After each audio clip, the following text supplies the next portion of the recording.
नमस्कार दोस्तों शास्त्र शिक्षा के अंतर्गत मैं टॉपिक से संबंधित महत्वपूर्ण क्वेश्चनों की सीरीज लेकर चल रहा हूं और मानव कंकाल से संबंधित मैंने 2 पार्ट्स बनाए हैं। ये सेकंड पार्ट है और जिन भाइयों ने पहला पार्ट नहीं देखा है वो चैनल की प्ले लिस्ट में जाकर देख सकते हैं। तो नेक्स्ट आगे बढ़ते हैं। Question number 26। पिछले पार्ट में मैंने 25 तक लिया था, ये 26 है। सामान्यतः महिला कंकाल के अवयव पुरुषों की तुलना में कैसे होते हैं? तो महिला कंकाल के जो अवयव होते हैं पुरुषों की तुलना में वो कैसे होते हैं? बी पार्ट करेक्ट आंसर है, छोटे तथा कम मजबूत होते हैं। ये तो सभी जानते ही हो, छोटे तथा कम मजबूत होते हैं। नेक्स्ट क्वेश्चन देखिए, मनुष्य के पैरों में कुल कितनी हड्डियां होती हैं?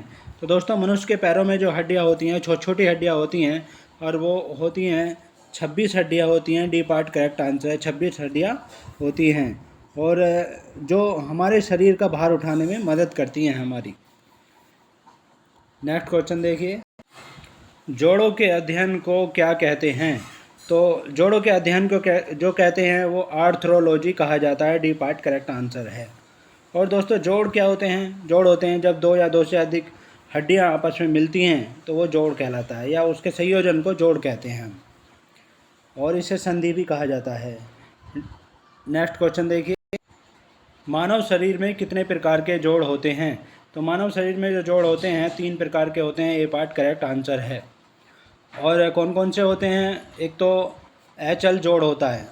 अचल जोड़ का मतलब इमूवेबल जॉइंट, जो बिल्कुल नहीं हिलता डुलता है।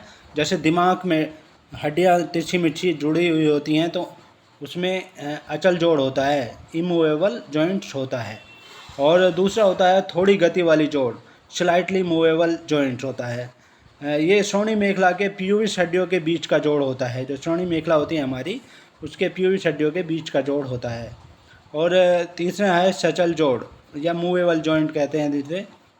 मूवेबल जॉइंट में जैसे हाथों का, हड्डियों का, इनका कोहनियों का, घुटनों का, ये सारे जो जॉइंट्स हैं ये टोटल मूवेबल जॉइंट के अंतर्गत आते हैं। तो इस तरह से होता है।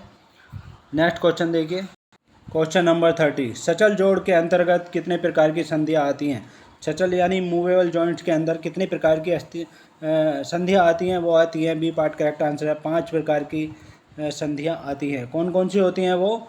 एक तो होती है कंदुक खली का संधि, जिसे बॉल एंड सॉकेट जॉइंट भी कह देते हैं। और दूसरी होती है हिज या कब्जा संधि होती है। और तीसरी होती है सैंडल संधियाँ। चौथी होती है धुराग्र या खूंटीदार संधियाँ बोलते हैं जिसे। और पांचवी होती है प्रसार या विसर्पी संधियाँ होती हैं ये।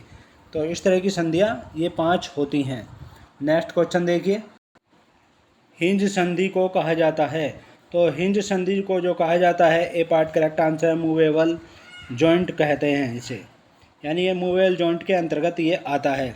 और इसको कब्जा संधि भी कहा जाता है तथा कोर संधि भी इसको कहते हैं। नेक्स्ट क्वेश्चन देखिए, हिंज जॉइंट कब्जे के जोड़ का अच्छा उदाहरण है। तो हिंज जॉइंट या कब्जे के जोड़ का जो अच्छा उदाहरण है, एक तो घुटने का जोड़ होता है जो हमारे घुटने में होता है। जैसे दरवाजे होते हैं, दरवाजे का एक तरफ कोई खुलता है, इसीलिए इसको कब्जा जोड़ भी कहते हैं। और दूसरा होता है कोहनी का जोड़ और उंगलियों का जोड़। ये तीनों जोड़ जो हैं कब्जे जोड़ के अंतर्गत आते हैं या हिंज जोड़ के अंतर्गत आते हैं। तो डी पार्ट करेक्ट आंसर है। नेक्स्ट क्वेश्चन देखिए, बॉल एंड सॉकेट जोड़ के चारों ओर मूवमेंट कैसी होती है? तो बॉल एंड सॉकेट जोड़ के चारों ओर जो मूवमेंट होती है वो होती है, एक तो फ्लेक्शन और एक्सटेंशन होता है, रोटेशन और सरकमडक्शन होता है, हाइपर एक्सटेंशन होता है, यानी ये उपरोक्त सभी होते हैं। डी पार्ट करेक्ट आंसर है, डी पार्ट करेक्ट आंसर है। और दोस्तों बॉल एंड सॉकेट जोड़ जो है इसको गेंद एवं गड्ढा जोड़ भी कहते हैं। और इसमें जो है अस्थि का एक सिरा गेंद की तरह गोल होता है तथा दूसरी अस्थि का सिरा गड्ढे या पर्त या प्याले की तरह होता है, और एक अस्थि का गोल भाग दूसरे अस्थि के गड्ढे में फिट हो जाता है। इस तरह का जोड़ होता है ये, और ये कूल्हे तथा कंधे में पाया जाता है इस तरह का जोड़। तो डी पार्ट करेक्ट आंसर है। नेक्स्ट क्वेश्चन देखिए, क्वेश्चन नंबर 34। कंधे का जोड़ एक प्रकार का जोड़ है। तो मैंने अभी जो बताया था आपको कि बॉल एंड सॉकेट जोड़ में कंधे का जोड़ होता है। तो कंधे का जोड़ जो होता है बॉल एंड सॉकेट जोड़ होता है। इस तरह से भी पूछा जाता है प्रश्न, और पूछा गया कई बार। और इसको गेंद है वो गड्ढा जोड़ भी इसको कहते हैं। ए पार्ट करेक्ट आंसर है। नेक्स्ट क्वेश्चन, क्वेश्चन नंबर 35, निम्नलिखित में से कौन सी बॉल एंड सॉकेट संधि है? तो इस तरह से भी क्वेश्चन कई बार पूछा गया है, एलटी ग्रेड में भी और पीसीएस तक में भी ये पूछा गया है। तो कौन सी होती है वो मैंने पीछे बताया था पिछले क्वेश्चन में, वो कंधे की संधि होती है। इसको गेंद गड्ढा संधि भी कहते हैं इसको। तो बी पार्ट करेक्ट आंसर है। नेक्स्ट क्वेश्चन देखिए, अपाकुंचन जिसे प्रोट्रैक्शन और आकुंचन रिट्रैक्शन होता है, तो ये किस में होता है? ये होता है, बी पार्ट करेक्ट आंसर है, कंधे के जोड़ में होता है, यानी बॉल एंड सॉकेट जोड़ में ये होता है, कंधे के जोड़ में होता है। इस तरह की गति जो होती है उसमें होती है। नेक्स्ट क्वेश्चन देखिए, कोहनी संधि द्वारा कौन सी गति नहीं की जा सकती? तो कोहनी संधि द्वारा जो गति नहीं की जा सकती है वो होती है घूर्णन गति नहीं की जा सकती, क्योंकि कोहनी संधि में कब्जा संधि होती है और कब्जा संधि में केवल आगे और पीछे ही दिशा में ही गति हो सकती है। इसके द्वारा आकुंचन हो सकता है, विस्तारण हो सकता है, अधोवर्तन हो सकता है, लेकिन घूर्णन नहीं हो सकता है। नेक्स्ट क्वेश्चन देखिए। और दोस्तों एक चीज़ आपको बता दें कि घूर्णन जो होता है कंदुक खल्लिका संधि में होता है, पूर्ण वृत्ताकार रूप में घूर्णन कंदुक खल्लिका संधि में होता है। नेक्स्ट क्वेश्चन देखिए, सही उत्तर का चयन कीजिए। तो सही उत्तर जो है इसमें मिलान करना है। कंधे में जो होता है दोस्तों बॉल एंड सॉकेट जोड़ होता है, ये 4 से मैच कर रहा है। और कोहनी में हिच संधि होती है, ये 3 से मैच कर रहा है। और गर्दन में जो होता है वो होता है पिवोट संधि होती है, गर्दन में 2 से मैच कर रहा है ये। और कलाई में होती है ग्लाइडिंग संधि, ए से मैच कर रहा है 1 से। तो इस तरह से ये डी पार्ट करेक्ट आंसर है। डी पार्ट करेक्ट आंसर है। नेक्स्ट क्वेश्चन देखिए, कोर संधि या हिच संधि कहते हैं जिसे के परिप्रेक्ष्य में निम्नलिखित में से कौन सी गति सही नहीं है? ये कई बार प्रश्न पूछा गया है और पूछा जा सकता है। तो इसमें देखिए ना तो अपवर्तन हो सकता है ना अभिवर्तन हो सकता है। तो इसका मतलब ये डी पार्ट करेक्ट आंसर है, न तो फर्स्ट है और न ही सेकंड है। डी पार्ट करेक्ट आंसर है। नेक्स्ट, किस संधि में अस्थि को 360 डिग्री घुमाया जा सकता है? तो ऐसी संधि मैंने अभी बताया था कि वृत्ताकार रूप में घुमाया जा सकता है, वो होती है कंदुक खल्लिका संधि होती है। और ये मेखलाओं के साथ पादों की अस्थियाँ ऐसी ही होती हैं। जो मेखलाएँ होती हैं हमारी, उनके जो पैर होते हैं उनके साथ जो संधि होती है इसी तरह की संधि होती है। नेक्स्ट क्वेश्चन देखिए, निम्नलिखित में से कौन ग्लाइडिंग जॉइंट का उदाहरण है? तो ग्लाइडिंग जॉइंट का मतलब फिसलने वाली जोड़ का। तो फिसलने वाले जोड़ में फिसलने वाली गति होती है, तो ऐसा होता है कॉर्पस टार्सस जॉइंट में होता है। बी पार्ट करेक्ट आंसर है। नेक्स्ट क्वेश्चन, किसी मानव अस्थि पंजर में निम्नलिखित में से किस जोड़ को थोड़ा चल जोड़ कहा जाता है? तो किस जोड़ को थोड़ा चल जोड़ कहा जाता है इनमें से? तो वो कहा जाता है, ये पार्ट करेक्ट आंसर है, M4 थेसिस जोड़ को थोड़ा चल जोड़ कहा जाता है, यानी स्लाइटली मूवेबल जॉइंट ये कहलाता है। नेक्स्ट क्वेश्चन नंबर 43, संधि के साइनोवियल नामक तरल पदार्थ वाले स्थान के पास सूजन आ जाए तो उसे क्या कहते हैं? तो दोस्तों उसे कहा जाता है साइनोवाइटिस, उसको कहा जाता है। यदि संधि के साइनोवियल नामक तरल पदार्थ के पास सूजन आ जाती है तो उसे साइनोवाइटिस कहा जाता है। डी पार्ट करेक्ट आंसर है। नेक्स्ट क्वेश्चन, किस प्रकार का तंतु एक दूसरे तंतु को जोड़ने में सहायता करता है? तो किस प्रकार का ऐसा तंतु होता है जो एक दूसरे तंतु को जोड़ने में सहायता करता है? वो होता है, बी पार्ट करेक्ट आंसर है, कनेक्टिव टिश्यू होता है, जिसे संयोजी ऊतक भी कह देते हैं हम।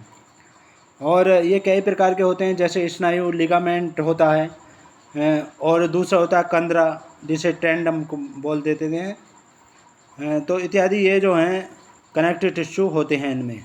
नेक्स्ट क्वेश्चन देखिए, हड्डी जाइगोमैटिक किस में मौजूद होती है? तो हड्डी जाइगोमैटिक जो मौजूद होती है इनमें से वो होती है, सी पार्ट करेक्ट आंसर है, खोपड़ी में होती है। सी पार्ट करेक्ट आंसर है। और ये हड्डी जो है एक अनियंत्रित, एक युग्मित और अनियमित हड्डी होती है, जो मैक्सिला और टेम्पोरल बोन, स्फेनोइड बोन और ललाट की हड्डियों से जुड़ती है ये। तो सी पार्ट करेक्ट आंसर है। नेक्स्ट, मानव शरीर में हड्डियों को किसके आधार पर वर्गीकृत किया जाता है? तो मानव शरीर में जो हड्डियों को वर्गीकृत किया जाता है वो किया जाता है आकार और आकृति के आधार पर वर्गीकृत किया जाता है। और इस आधार पर हड्डियों के 5 प्रकार होते हैं। पहली होती है लंबी हड्डियाँ, जैसे ऊपरी बाजू ह्यूमरस की हड्डी होती है, अग्रवायु की हड्डियाँ होती हैं, और फीमर टांग की हड्डियाँ होती हैं, ये इसके अंतर्गत आती हैं, लंबी हड्डी के अंतर्गत। और छोटी हड्डियाँ होती हैं दूसरी छोटी हड्डियाँ, कलाई और एडियो की हड्डियाँ इसके अंतर्गत आती हैं, छोटी हड्डियों के अंतर्गत। और तीसरी होती हैं चौड़ी हड्डियाँ, खोपड़ी की कुछ हड्डियाँ, पसलियाँ तथा कंधे की हड्डियाँ चौड़ी हड्डियाँ होती हैं, ये चौड़ी हड्डियों के अंतर्गत आती हैं।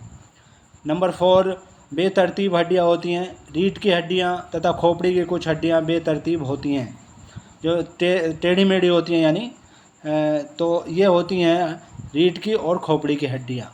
और नंबर 5 है तिलाकार हड्डियाँ, यह हड्डियाँ बीजों की तरह होती हैं। नेक्स्ट क्वेश्चन देखिए, मानव अस्थि पंजर के घुटने, हाथ और पाँव में पाई जाने वाली अस्थियाँ क्या कहलाती हैं? तो मानव अस्थि पंजर के घुटने, हाथ और पाँव में पाई जाने वाली अस्थियाँ जो कहलाती हैं वो बी पार्ट करेक्ट आंसर है, कंदरा अस्थियाँ कहलाती हैं। और मांसपेशी की कंदरा यानी टेंडम में पाई जाने वाली अस्थियों को हम कंदरा अस्थियाँ कहते हैं। सीस्मोइड बोन इसको कहा जाता है। तो ये अस्थियाँ घुटने, हाथ एवं पैर में भी पाई जाती हैं। नेक्स्ट क्वेश्चन देखिए, घुटने की परिवर्तनीय अस्थि को क्या कहते हैं? घुटने की यानी नींह जो होती है, घुटना जो होता है हमारा, उसकी परिवर्तनीय अस्थि को क्या कहते हैं? बी पार्ट करेक्ट आंसर है, पटेला कहते हैं।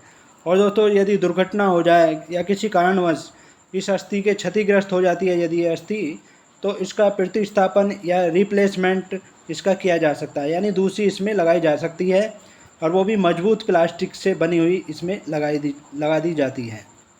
तो इस तरह से ये काम करती है। बी पार्ट करेक्ट आंसर है। नेक्स्ट, निम्नलिखित में से कौन सी ऊपरी बाह की हड्डी है? तो ऊपरी बाह में जो हड्डियाँ होती हैं, पीछे बताया था मैंने आपको, ये पिरगंडी का हड्डी कहलाती है, जिसे इंग्लिश में ह्यूमरस हड्डी कहा जाता है। ह्यूमरस हड्डी उसको कहा जाता है, ये ऊपरी बाह में होती है। नेक्स्ट क्वेश्चन देखिए, शरीर में लंबी हड्डियों का क्या कार्य है? तो दोस्तों शरीर में जो लंबी हड्डियों का कार्य होता है वो होता है, सी पार्ट करेक्ट आंसर है, लीवर के रूप में कार्य करना होता है, या जिसे उत्तोलक कह देते हैं उसके रूप में ये कार्य करना होता है। मेन कारण ये होता है लंबी हड्डियों का।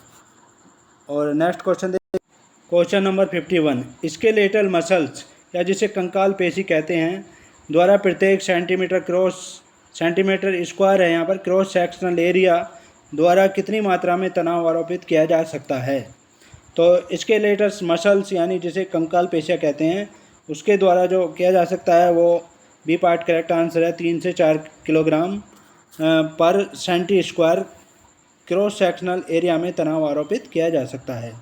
कंकाल पेशियाँ एक निर्धारित विस्तार, दिशा तथा संकुचन बल के प्रति अनुकूलित होती हैं और इसी के अनुरूप गति एवं प्रचलन में योगदान देती हैं ये।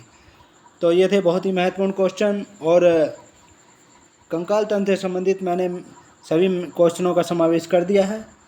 तो नेक्स्ट टॉपिक के साथ नेक्स्ट पार्ट में आपसे फिर मुलाकात होगी।